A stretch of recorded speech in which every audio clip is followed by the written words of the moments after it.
Bien, chicos, ahora sí, seguimos con lo que sería esta primera clase y empezamos a hablar de las bacterias, que son lo que nos va a interesar más que nada, ¿sí?, en esta materia.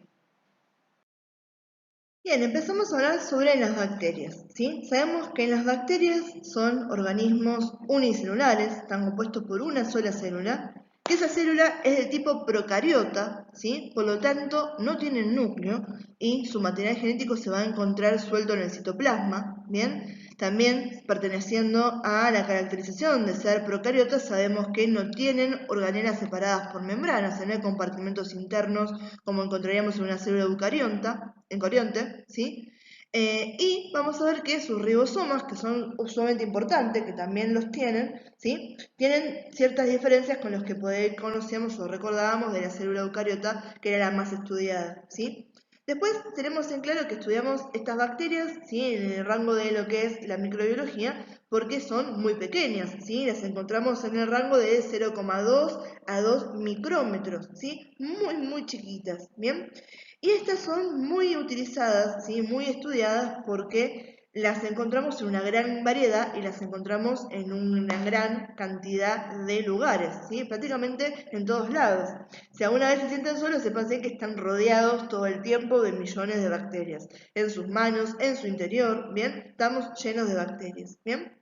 Entonces, cuando hablemos de las bacterias estas, tenemos que recordar, ¿sí?, primero, aquellas características que nos remiten a que son las rápidamente nos permite dar algún tipo de descripción. Sabemos que no tiene un núcleo, ¿sí? Entonces que su material genético, el ADN, va a estar libre en el citoplasma, que el citoplasma, ¿sí?, va a tener a los ribosomas, ¿sí?, que estos son diferentes, son más chiquitos que los que encontrarían en una célula eucarionte, ¿bien? Y que no tienen entonces compartimentos intracelulares porque no tienen organelas separadas por membrana. Después tenemos un montón de otros componentes para hablar, ¿sí? Tenemos a la pared bacteriana, ¿sí? Tenemos a la membrana plasmática, tenemos obviamente el citoplasma, que acá no tiene mucha diferencia, así que no vamos a entrar muy a ahondar en eso, a los ribosomas que les había dicho, ¿sí?, al ADN, ¿sí?, y también tenemos al plásmido, bien importante con eso, ¿sí?, todo lo que corresponde al ADN bacteriano, bien. Podemos hablar de los que son pilis, fimbrias, ¿sí?, también de los flagelos, ¿sí?, y también obviamente de todo cómo se forma la cápside o la cápsula protectora, ¿bien? Entonces fíjense que en el dibujo que ustedes tienen ahí ya pueden ir identificando cada una de estas partes. Recuerden que puede ser que nosotros tengamos en momento de evaluación algún tipo de gráfico, ¿sí? Entonces está bueno que ya tengan noción de identificar cada una de estas cosas dentro de la imagen que están viendo ahora, ¿sí? Ahora sí, vamos a ver cada uno de estos, ¿sí?, elementos en particular y algunas cosas más que me clasifican a las bacterias, ¿sí?, por lo menos en líneas generales. En las clases subsiguientes vamos a profundizar muchísimo más, ¿bien? Bien, una de las cosas que es muy importante, que es un gran diferenciador en cuanto a los tipos de bacterias con los que podemos trabajar, es la identificación de su morfología. Generalmente uno cuando habla de la morfología de las bacterias, lo que no se puede olvidar es esta separación entre los cocos y los bacilos, ¿sí? Coco, piensen en el coco que se comen, es redondito, y un bacilo viene de bastón, entonces es alargado, es como si fuera un chisito, ¿bien? Entonces tenemos cocos y tenemos bacilos, cocos chisitos, para que tengan una idea.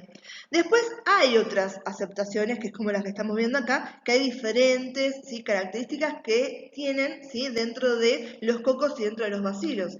Y cuando uno dice otras, generalmente se está haciendo referencia a las bacterias que presentan forma de espiral, ¿sí?, que pueden ser los espiriros o las espiroquetas, ¿bien?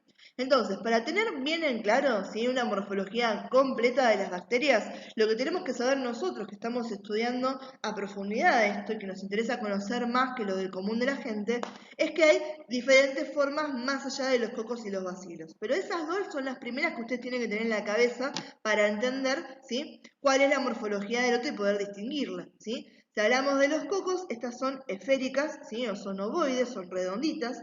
Si hablamos de los bacilos, tenían forma de bastón, son alargadas, ¿sí? Si hablamos de cocos bacilos, ¿sí?, son bacilos pero un poquito más cortos que los que yo vería si hablara de un bacilo. Entonces son más cortos, son un poquito más redondeados que un bacilo común. Tenemos bacilos fusiformes, ¿sí?, donde tengo esta estructura lineal que termina con un extremo afinado, ¿sí? De ahí viene el término fusiforme. Tenemos a los vibriones en forma de coma, ¿sí? Donde son bacilos también, pero son cortitos y se curvan, por eso decimos que tienen forma de curvas, ¿sí? Tenemos a los espirilos y las espiroquetas. ¿Qué diferencia hay entre un espirilo y una espiroqueta? ¿Sí? Son en forma helicoidal, pero la diferencia es que los espirilos son rígidos, mientras que las espiroquetas son más flexibles y ondulantes. ¿Bien? Y por último, tenemos estas bacterias, ¿sí? Que tienen una característica como que se ramifican, ¿sí? Y son filamentosas. Y de esa manera vamos a describir a los actinomicetos. ¿Bien? Entonces, cocobacilos, bacilos fusiformes, vibriones, espirilos, espiroquetas, actinomicetos, son todas características morfológicas de las bacterias. Bueno, y cuando hablamos de la morfología, esta nos sirve porque dependiendo de la forma que tienen y cómo se agrupen, les podemos decir de diferentes maneras, ¿sí? Si se agrupan en cadena, ¿sí? Es todo estrepto. Estrepto me está hablando de en cadena. Pueden ser estreptococos, si es una cadena de bolitas, o pueden ser estreptobacilos, si es una cadena de palitos. ¿Bien? Cuando hablamos de racimos, ¿sí? Ahí estamos hablando de estafilo, ¿sí? Y son los estafilococos. ¿Bien? Racimo de uva, ¿sí? Esa es la forma en que nos viene a la cabeza. Tenemos a los estafilococos. ¿Bien? Cuando hablamos de que tenemos dos, ¿sí? Que se ponen en pares, puedo tener dos bolitas, son dos diplococos, o podemos hablar de diplobacil si tenemos dos, ¿sí? Varitas. ¿Bien? Después tenemos este tipo de agrupación que lo hacen solamente los bacilos, ¿sí? Que se dice en letra china, que se llama empalizados. ¿Sí? Eso es lo que hacen es lo siguiente. ¿Bien? Hacen esto. ¿Bien? Uno así, uno se pone ahí, otro se pone ahí, ¿sí? Otro queda para acá, otro queda para allá, ¿sí? Eso es la forma de decirle empalizado, ¿sí? Y son los bacilos los que hacen este tipo de formación, ¿sí?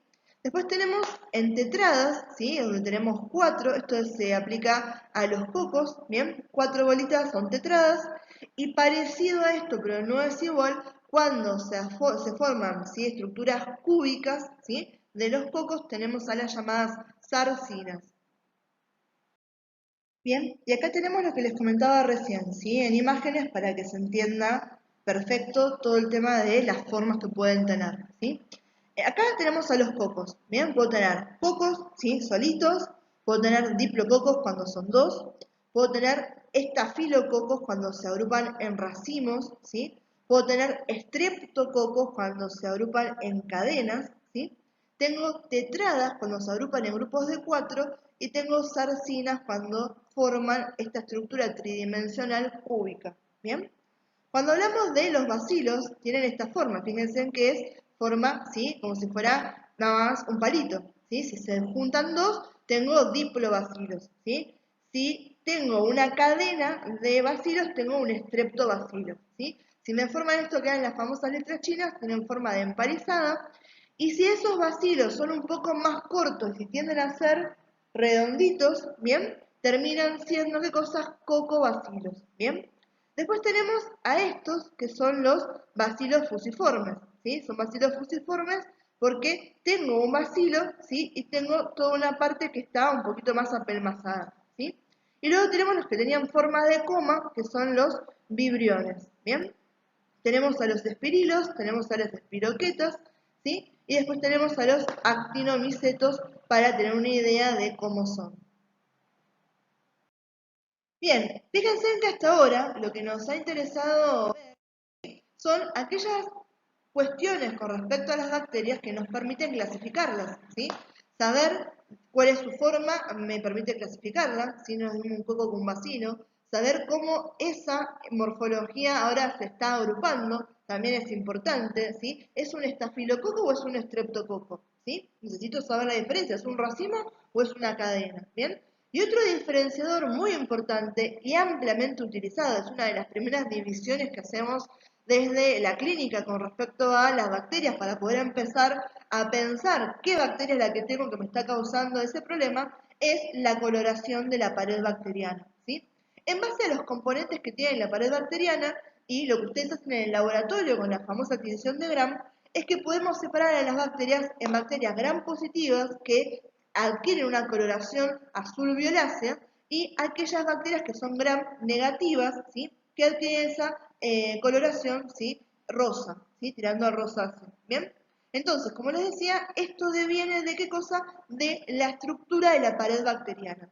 Las bacterias, como buenas células procariontas que son, tienen pared bacteriana, están protegiendo esta pared a la membrana plasmática, ¿sí? Cuando hablemos de las gram positivas, ¿sí? Estas tienen pared muy ancha, ¿sí? Tienen muchas capas de algo que se llama muerina y ácido teicoico, que esto es lo que hace que tienen este color, ¿sí? Violeta y azul, ¿sí? Gram positivas. Y cuando hablamos de las gram negativas, estas tienen una pared más delgada, ¿sí? Y lo que tienen es una bicapa lipídica. Tienen, en vez de muchas capas de muerina, tienen una sola y tienen una doble capa lipídica, ¿sí? Por eso es una bicapa, ¿bien? Estas son las gram negativas y como les decía, tienen la coloración tirando a el rosa.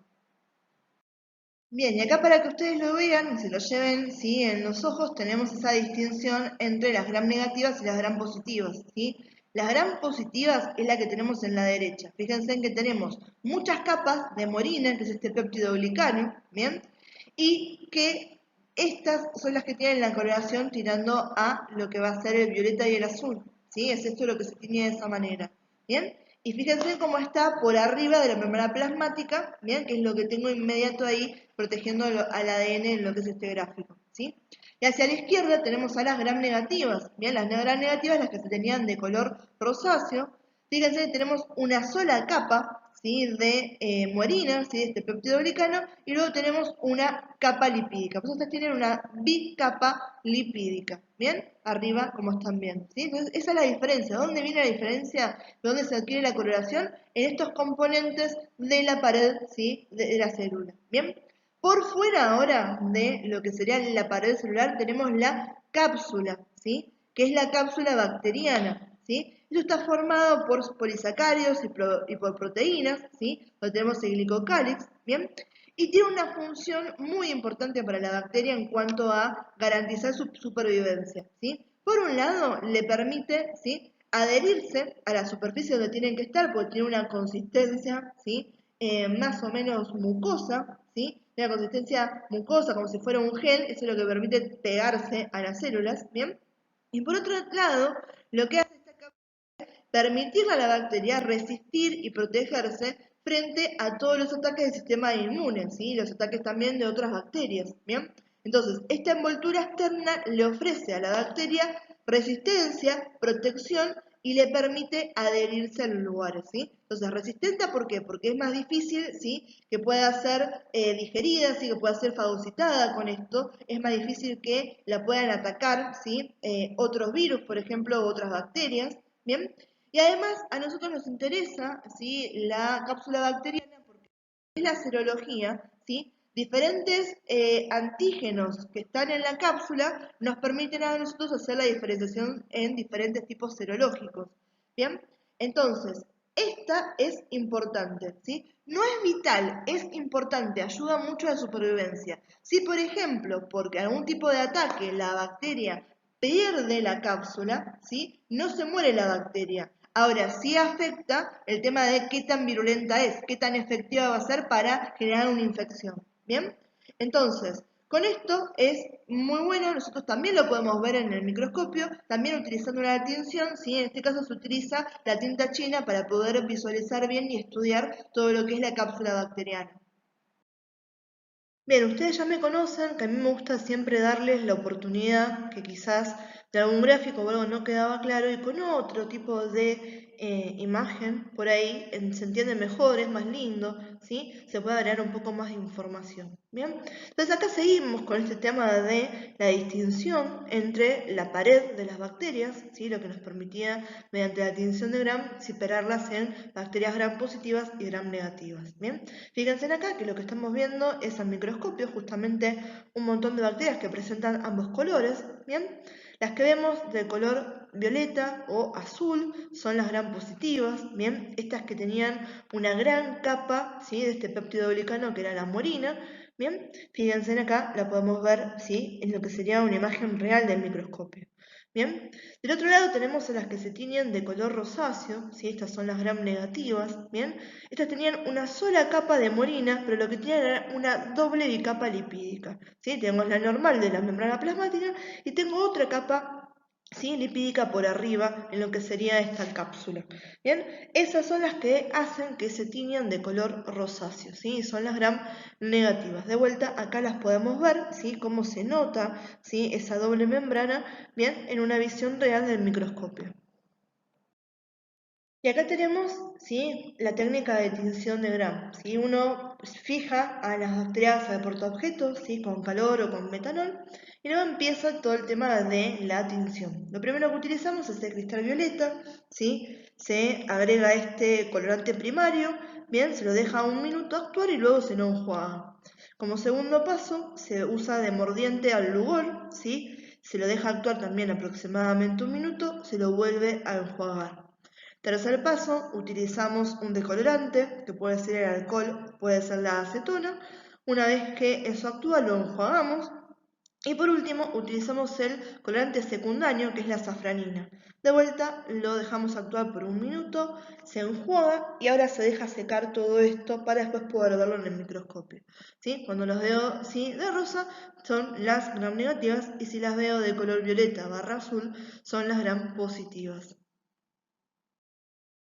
Bien, ya algo hemos nombrado con respecto a las funciones de la pared bacteriana, pero para que quede bien en claro, ¿sí? Y no haya lugar a dudas, vamos a desarrollarlo un poquito más, ¿sí? La pared bacteriana le va a conferir la forma a esta célula, este es este sostén importante que tiene la membrana plasmática, ¿bien?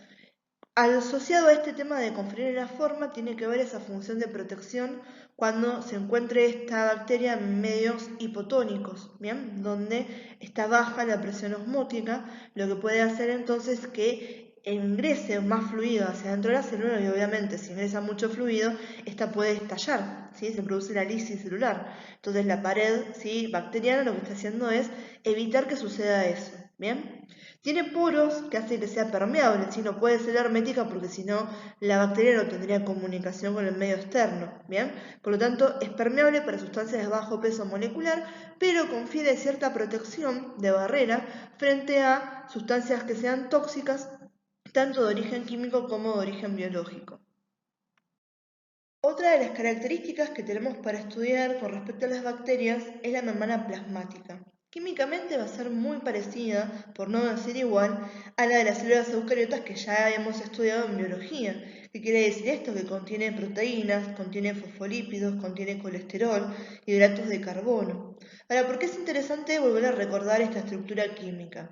Porque si sabemos que la membrana plasmática tiene ese alto contenido lipoproteico, podemos entender después cómo es útil para eliminar a estas bacterias, ¿sí? El uso de detergentes o el uso de familias de antibióticos como son, por ejemplo, los polipeptídicos, cuya función es destruir la membrana plasmática, ¿sí? Accionar sobre estos lípidos, bien, de la membrana plasmática de la pared bacteriana para destruir a la bacteria. Uno de los ejemplos de esos tipos de antibióticos, porque yo les digo antibióticos polipeptídicos, por ahí les suena raro, pero capaz que ustedes en el botiquín de primeros auxilios tienen esta crema que es muy utilizada, que es la bacitracina, ¿sí? Igualmente recuerden un paréntesis de algo que ustedes seguramente hayan visto en primeros auxilios, que uno no debería nunca poner un medicamento, ya sea tópico o ya sea de forma digestiva, si algo que ingiere el paciente, en una persona que yo no conozco y no sé si puede reaccionar desfavorablemente con una reacción alérgica, ¿sí? Pero más allá de esto, en muchas casas suelen tener ¿sí? esta crema bacitracina y se utiliza mucho cuando uno se raspa, se quema y demás para prevenir cualquier tipo de infección bacteriana a nivel de la piel. Algunas veces van a escuchar que tienen el compuesto bacitracina con neomicina, ¿sí? Ojo ahí que el único que pertenece a esta familia de antibióticos polipeptídicos es la bacitracina, ¿sí? La neomicina pertenece a una familia de fármacos que se conocen como aminoglúcidos, ¿bien? ¿Me interesa que ustedes retengan esta información? No, lo que se los comento es para que tengan idea de por qué nos interesa a nosotros conocer los pormenores de las bacterias, ¿sí? Porque, por un lado, cuando el día de mañana las queremos cultivar para poder estudiarse en el laboratorio, me va a interesar mantenerlas vivas, ¿sí? Y por otro lado, si yo lo que quiero hacer es eliminarlas o buscar nuevas formas y métodos más efectivos, me interesa conocer cuáles son sus componentes para ver cómo yo puedo mejorar en métodos para eliminarlas por completo. ¿Bien? Entonces de ahí venía este comentario, ¿sí?, sobre los detergentes y los antibióticos polipeptídicos y su efectividad contra la membrana plasmática y la pared de las bacterias. ¿Bien? Otra cosa que tenemos en la membrana plasmática bacteriana es que está asociada a un montón de enzimas, que estas enzimas participan principalmente en procesos de utilización de oxígeno. ¿Bien? Igual tengan en cuenta que diferentes bacterias tienen diferentes requerimientos de oxígeno. Hay algunas bacterias que pueden ser aerobias estrictas, hay algunas bacterias que son anaerobias estrictas, otras que son anaeróbicas facultativas, otras que son microaerofílicas. Bien, hay un montón de clasificación con respecto a requerimiento de oxígeno que vamos a ver más en profundidad en la siguiente clase. Bien. Y otra cosa que tienen la membrana plasmática de las bacterias son unas invaginaciones de la membrana a la que llamamos mesosomas y tienen una función particular que es la de aumentar la superficie de intercambio. Recuerden que las bacterias, ¿sí?, son ellas solas contra el mundo, por lo tanto, ¿sí?, poder aumentar la capacidad que tienen de contacto con ese mundo externo es muy útil, y es útil si yo en ese aumentar la capacidad de intercambio no aumento mi tamaño. Para que tengan una idea, ¿sí?, si yo tuviese esta superficie lisa de membrana plasmática, podría, ¿sí?, tener intercambio con 1, 2, 3, 4, 5, 6, 7 de estas bolitas en el mundo externo. Imagínense que fueran nutrientes. Sin embargo, si mi superficie de intercambio tiene estas imaginaciones, ¿sí?, en el mismo rango, ¿sí?, yo puedo tener esto. ¿Bien? Fíjense que me está ocupando el mismo espacio que lo que yo dibujé arriba. Sin embargo, ¿sí?, ahora puedo tener contacto con muchos más nutrientes, ¿sí? 1, 2, 3, 4, 5, 6, 7, 8, 9, 10 y aumenté muchísimo más la cantidad de nutrientes con el que puedo, ¿sí?, interaccionar en el mismo espacio. Bien, esa es la función que uno, ¿sí?, le asocia a los mesosomas, que son estas imaginaciones de la membrana plasmática que en este dibujo están viendo justamente acá. Otro contenido para hablar, ¿sí?, cuando estamos describiendo los componentes de una bacteria son los ribosomas, ¿sí? Ya seguramente recuerden que los habíamos nombrado de vuelta en biología cuando comparábamos, ¿sí?, células procariotas con células eucariotas, y habíamos dicho que ribosomas teníamos en ambas. La diferencia era que en las células procariotas estos eran más pequeños, ¿bien? ¿Y por qué sí o sí yo tengo que saber que en los dos tipos celulares que encontraba iba a haber ribosomas? Porque estas organelas son las encargadas, ¿sí?, de la síntesis de proteínas. Y si recuerdan de química biológica, las proteínas son extremadamente importantes, son vitales para la vida de los organismos, ¿bien? Por lo tanto, ¿sí?, sí o sí en una bacteria, sí o sí en una célula, para que ésta se mantenga con vida, tengo que tener ribosomas, ¿bien? Y siguiendo la lógica de lo que les había comentado en la diapositiva pasada con el tipo de antibióticos que atacaban a la membrana plasmática, tenemos una gran cantidad de diferentes familias de antibióticos que justamente atacan a los ribosomas de las bacterias, ¿sí?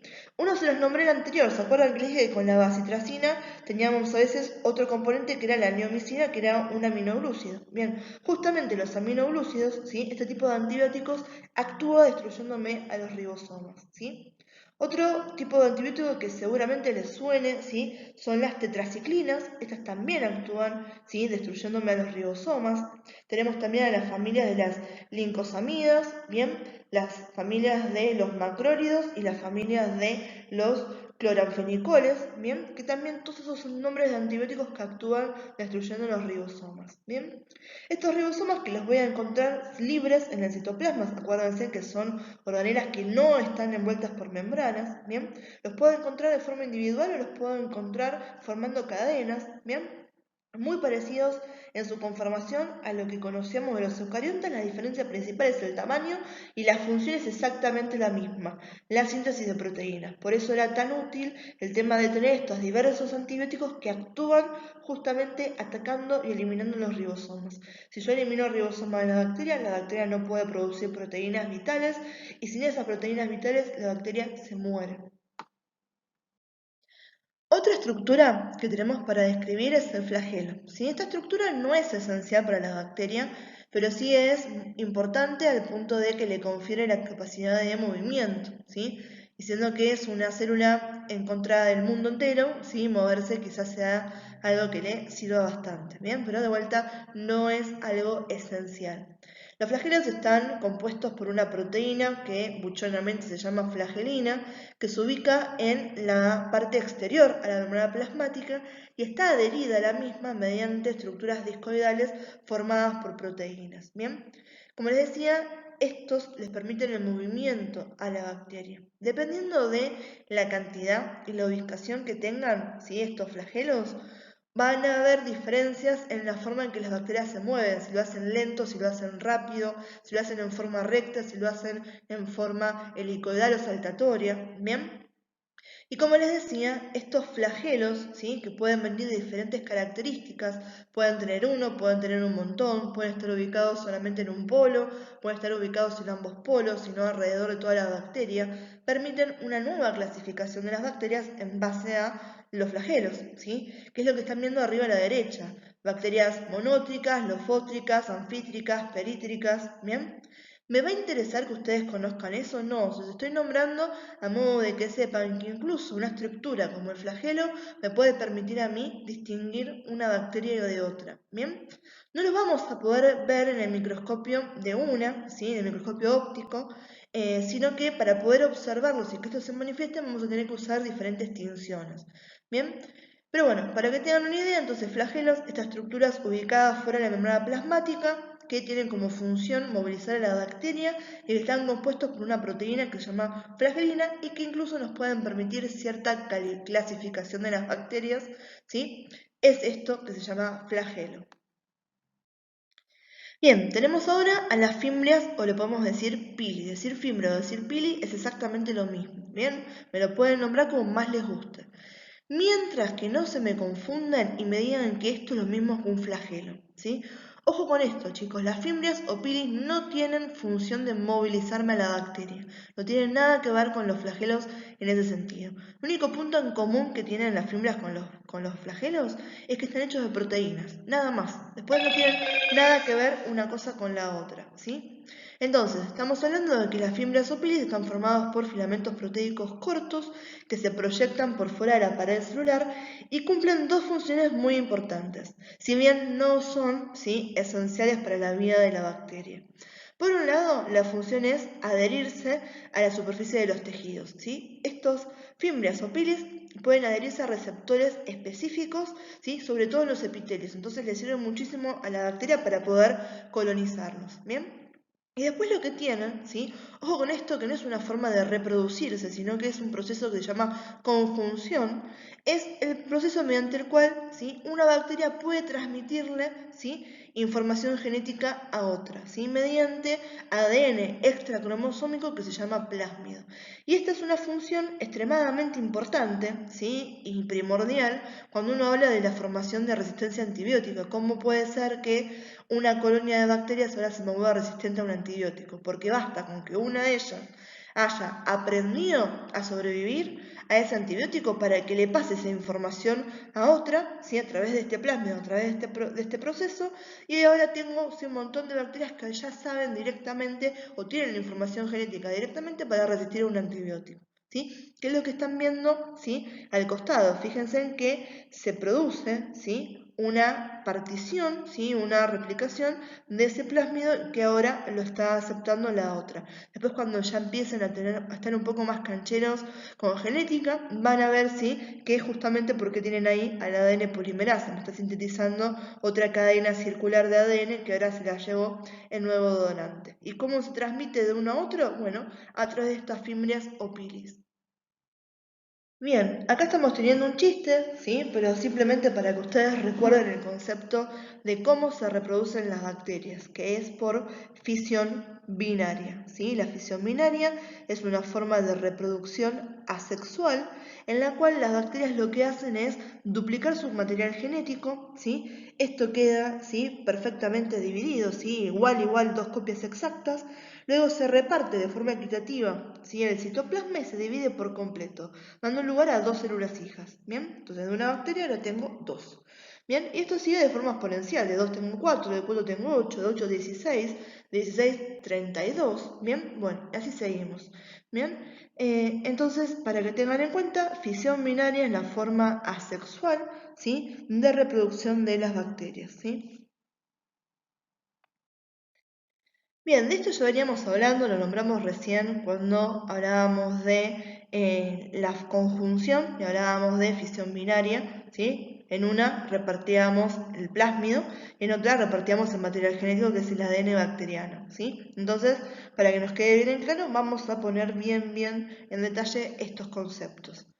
ADN bacteriano es el material genético que tienen todas las bacterias. Todas las bacterias van a tener este ADN, que va a ser una sola molécula circular, ¿sí? De doble cadena, que está unida a muy poquitas proteínas, ¿sí? Esto marca una diferencia a lo que sucede con nuestro ADN, por ejemplo, que tiene forma de doble hélice, ¿sí? Y que está asociado a un montón de proteínas, ¿sí? Se enrolla muchísimo estas proteínas que son las histonas y las proteínas no histónicas y forman los cromosomas, ¿bien? En este caso, cuando hablamos de ADN bacteriano, es solamente una sola molécula circular de doble cadena y está unida a muy poquitas proteínas. ¿Bien? Otra cosa que recordamos es que las bacterias, como buenas células procariontes o procariotas, no tienen organelas separadas por membrana. Por lo tanto, si no tienen organelas separadas por membranas, no van a tener núcleo, no van a tener nucleolo, ¿sí? Y el ADN va a estar libre en el citoplasma. ¿Cómo llamamos a esa zona donde puedo encontrar el ADN de la bacteria? Nucleoide, ¿sí? Pero está libre en el citoplasma, no está dentro de ningún núcleo porque como célula procarionta no tiene núcleo. ¿Bien? Ahora, otro tipo de ADN que podemos encontrar y que nombramos recién es el plásmido, ¿sí? Algunas bacterias pueden tener plásmido y algunas bacterias pueden que no lo tengan, ¿sí? Cuando uno habla de el plásmido es ADN extracromosómico, o sea que la información que está acá no es la información vital que requiere la bacteria para tener todos sus genes que necesita para la síntesis de las diversas proteínas vitales, ¿sí? Sino que esto está por fuera de lo que sería ese material genético cromosómico, ¿bien? Lo podemos encontrar, generalmente lo vamos a ver en forma circular, pero puede haber algunos plásmidos que son lineales, que son menos comunes, ¿bien? Y toda la función que estos hacen es completamente independiente a ese ADN cromosómico. Se replican por sí mismos, se transcriben por sí mismos, ¿bien?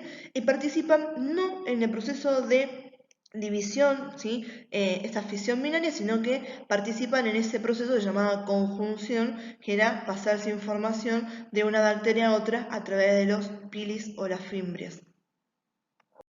Bien, antes de ir terminando con esta clase, sí, me interesa poder tocar un tema que no sé si lo hemos nombrado hasta ahora, pero es la capacidad que tienen las bacterias, ¿sí? De ser patógenas. Cuando uno habla de patogenicidad en microbiología, estamos hablando de la capacidad que tiene ese microorganismo de causar una enfermedad, ¿sí?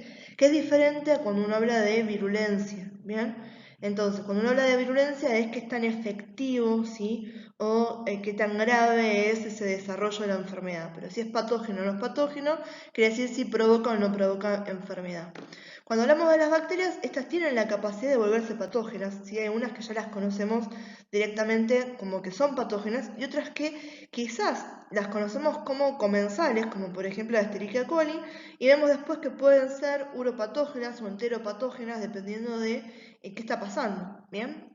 Uropatógenas estamos hablando de que colonizan la vía urinaria y se vuelven patógenas ahí, y enteropatógenas estamos hablando de la vía entérica o del intestino, ¿sí?